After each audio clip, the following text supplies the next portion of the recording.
Hello everybody, Kirk here with Space Pickle Designs. If you'd like to see how I made these 3 projects from Diamonds Are a Girl's Best Friend mystery design kit from Softflex, then just keep on watching.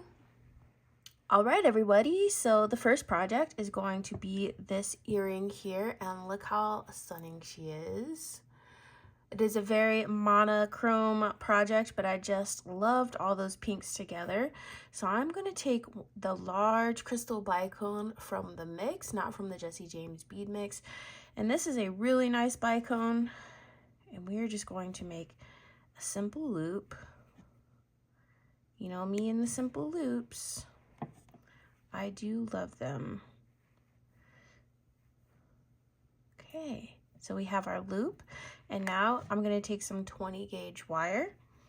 We're just going to start stacking beads here. I'm going to put one of those little cream pearls from the mix, one of the rhinestone rondelles, one of those really cool polymer clay rhinestone beads, and then one of the bead caps at the bottom. I'm just going to make simple loops here as well.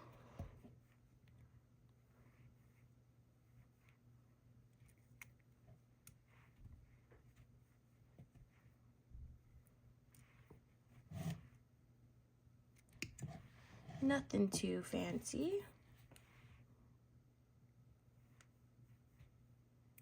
Okay, I want to make sure my loops are facing the same direction just for consistency. I'm going to attach the bicone down at the bottom and attach the ear wire at the top. And this is the ear wire that came with the kit. So a really easy, quick pair of earrings that'll take you less than 10 minutes, I assure you. I think you can knock these out in probably 5 because they're just a simple stacker with a dangle, but oh my gosh, does it pack a punch. Look at the sparkle. Diamonds are for sure a girl's best friend, and even better if they are pink diamonds. And you know, can we forget about pearls? We can't. Look at those guys. All right, so our next project is going to be a bracelet that has 2 types of kind of stringing materials with it. I do want to start with a leather component on this side, okay? And I'm using leather cord USA in 1.5, and this is weathered gray brown. And this is so pretty, but I did have to find beads that would go through this cord. So it's going to be these silver beads, these clear crystals, and of course our giant ceramic bead here. So we are actually going to start on that side, and we're not going to need that much. I'm probably going to take 2 feet, and that's going to be more than enough, I think. And what I'm going to do is kind of put this on first. Actually no, let me not do that. I'm going to make a barrel knot here, and what I want to do is make a loop pretty small because we don't need a statement loop on this side, and I want to hold my tube, and I'm going to take the longer, here, let's not waste that much cord. I'm going to bring it about, I'm going to have about 2.5 inches up top, which is the short side, and then I'm going to bring my barrel, my little noodle bead, and I'm going to take 1, 2, 3, and that's working backwards on itself. And then I'm going to feed the end of my cord through the noodle and take the end and the needle out, and I'm going to hold my fingers on that loop, okay? And this, I think that's the key to doing a really good barrel knot, is to kind of like hold that on there until we get everything secured, because I feel it gets a little squirrely, when we just kind of let go of that. And so we're gonna leave about that much there. I'm gonna go ahead and feed on my ceramic bead. And we might do another, yeah, why not? We have enough room. So we can do another barrel knot. All right, so we have enough length to do another barrel knot on the other side. So I'm keeping that short strand up top and the long strand at the bottom. And I'm gonna wrap it 3 times, 2, 3. So as you can see, we have our short strand going out through the wraps. And I'm going to take my length, my end, through the noodle, and I'm going to hold my fingers on this knot, pull the noodle out with the end, and I'm just going to work this knot back. So we just gotta shimmy, shimmy, shimmy until it is nice and tight, but just make sure we're not pulling on that short strand too much, because you will pull your knot closed, your loop closed on the other side. So we have our barrel knots here, and I'm gonna give a nice snug pull before I cut this end off. And what I wanna do here is go ahead and put some hypo cement on it, because I don't want it pulling through. It's just a bracelet, so I don't foresee there being too much problem with it, but I am going to get it in those crevices, kind of right there, and let it dry so that it's not tacky. I'm going to go ahead and let this dry, and I'll be back.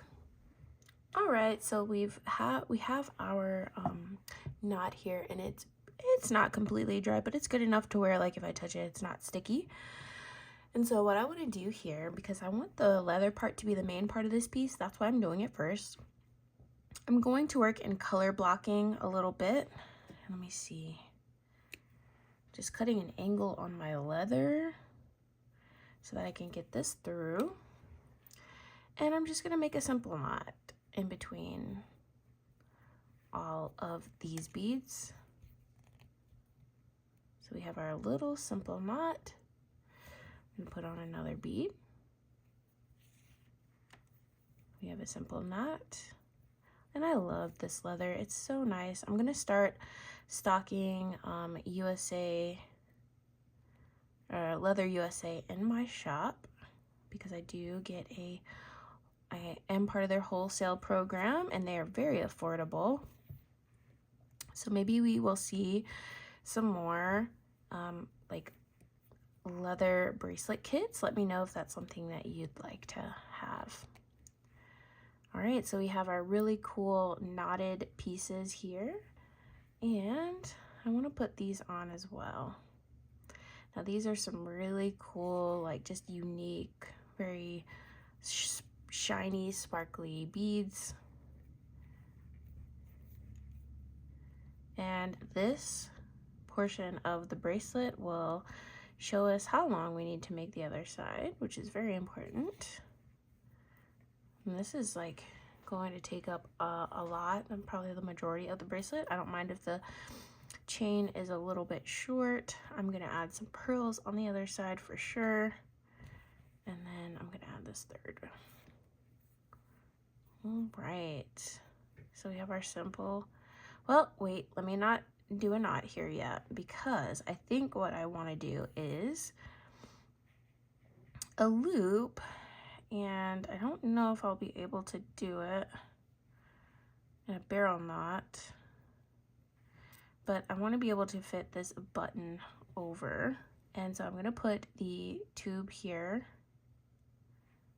1, 2, 3, and then bring my cord through.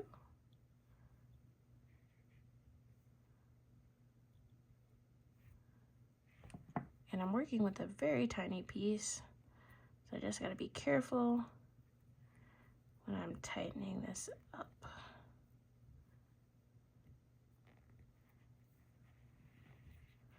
All right, so what I do want is to make sure that that button fits over it, and it does. And so I'm very pleased with that.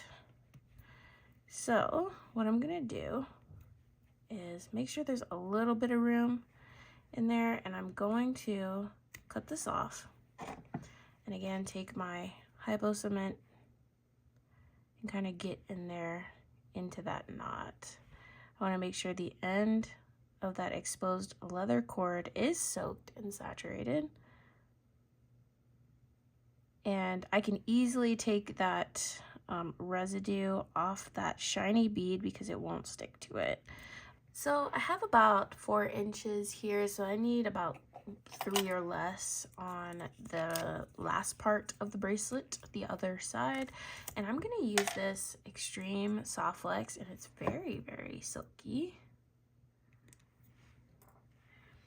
Just because we have it, why not, right? And then I'm going to actually do the button first, because we know we need the button. And I'm going to put that through, and I'm going to get as close as I can without impeding the movement of the button. All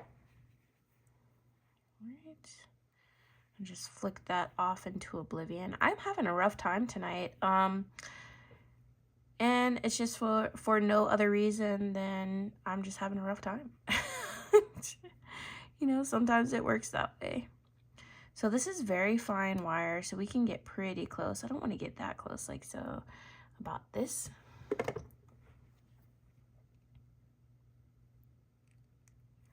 Gonna go down about 80%.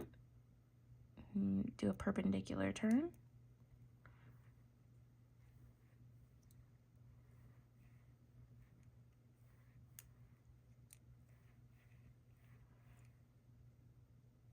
All right, now we have a crimp bead.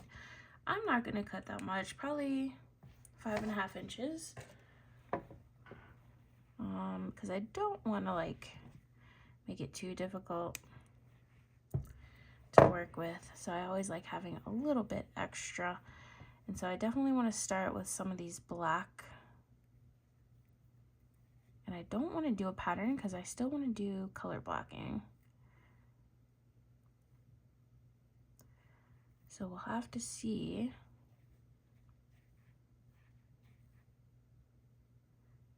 I'm going to take 5 and see how far along we are. And then 3 of these pearls. Let's see how it looks. So again, we are putting this over the button. And then we would have this side. Now that is too small, so we're gonna have to add some more beads. So let me go ahead and look and see what we have, and I'll pull some out. All right, so I have these white rondelles. These look more like rounds actually, now that I'm looking at them, but they have an interesting facet to them. They're like little triangles. And I believe this will be enough for my wrist. So we put that down.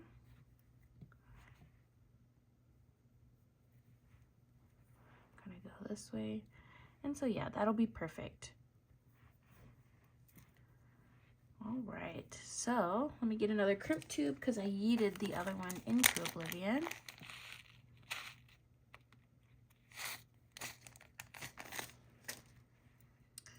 And I just want to make sure that I'm feeding that end into those black beads right there before I make everything tight.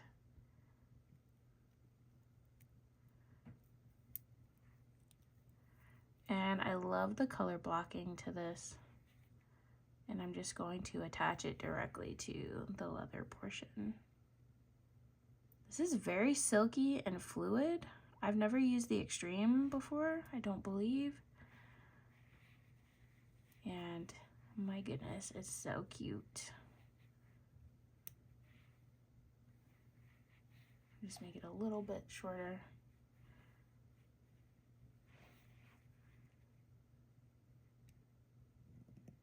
That's really unique. There's a lot of things you can do with such a silky, smooth beading wire. I'll have to do some like specific projects with that one because that one's really cool. Never used it before. So I'm just going to cut as close as possible. And here is our base bracelet. She is beautiful. So I'm actually going to use this jump ring still for this little crystal component. And let's find a place to put it.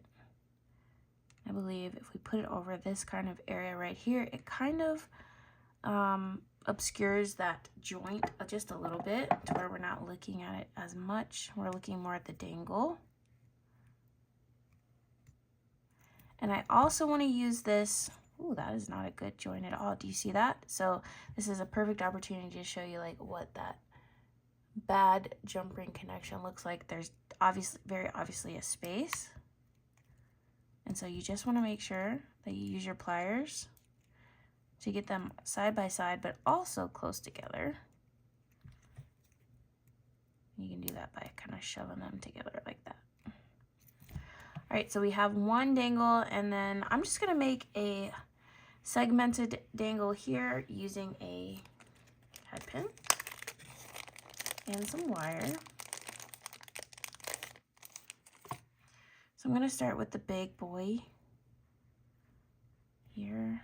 Actually, I'm just gonna do a long stacker dangle like that. I'm not gonna do a segmented one.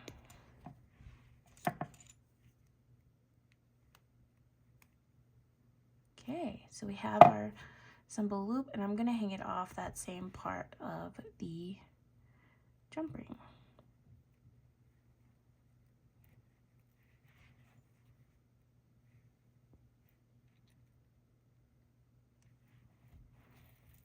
All right, so here's our cute little mixed media type of bracelet, and I think she turned out really, really cute. All right, so the next project is this earring, and I love this earring. I hope my Colleen will be proud because I'm kind of stealing this little like bunch of head pinned beads as a little cluster from her. So if you are not subscribed to Colleen, what are you doing with your life? I will put her channel down in the description box below. And so what we want to do is start out with some of these pearls. So these are the freshwater pearls that we got in the mix. And I'm going to use a head pin, and this is from Beadbox Bargains, and this is pin 118. And I found that these were small enough to go through the pearls. And they are just so cute because they got like a little ball at the end, balled head pin. And I'm just going to make a simple loop. Now these are some pretty strong,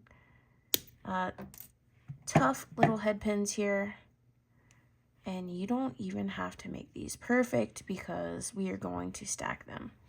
I have another head pin here. I'm going to start with a bicone from the Jesse James Beads mix. I'm going to use one of those daisy spacers, those check ones, and then I am going to stack 5 of these pearls. 1, 2, 3, 4, 5. So just keep in mind you will need to do 5 of those. And I'm going to put on one of those check daisy spacers again. Now what I want to do is find the equilibrium, or like the nice little part where the beads fit together really well. So you might have to switch positions on them just so that they can be like the most compacted while still looking really good. So keep that there. Then we're going to put on our bead cap, and then we're going to put in a little black bead like that. So once we make sure that our pearls are in the right position, we can hold our stack. I like to hold it with my thumb like that. And then we make our 90-degree bend, and then we make a simple loop.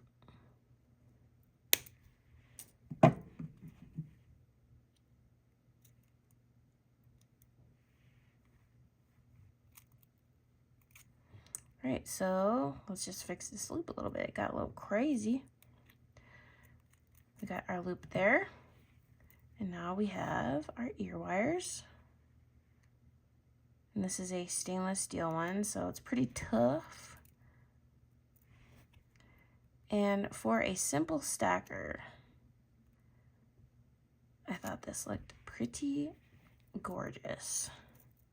What do you guys think about this little guy here? There's a lot going on, but I love her. Look at her. Oh my God, I'm trying to get my earring game up because Colleen is so good at earrings. Hopefully this did her some justice. All right, so here are 3 easy projects I came up with for Diamonds, our girl's best friend, mystery design kit from Softlex Company. And just a sneak peek here, I have a bunch of beads left over. I haven't even touched our CZ beads along with this beautiful toggle clasp. So I still have a long way to go in my journey with this box. But these are the projects that I made today. So if you wouldn't mind, down below in the comments, vote on your favorite, number 1, number 2, or number 3, and I'm so excited to see who wins. I always love to see your votes because it helps me tailor content to what you guys like. So anyways, I hope you're staying safe and well, and I hope you had a very relaxing weekend. Let me know how you're doing in the comments below, and I will see you soon. Bye!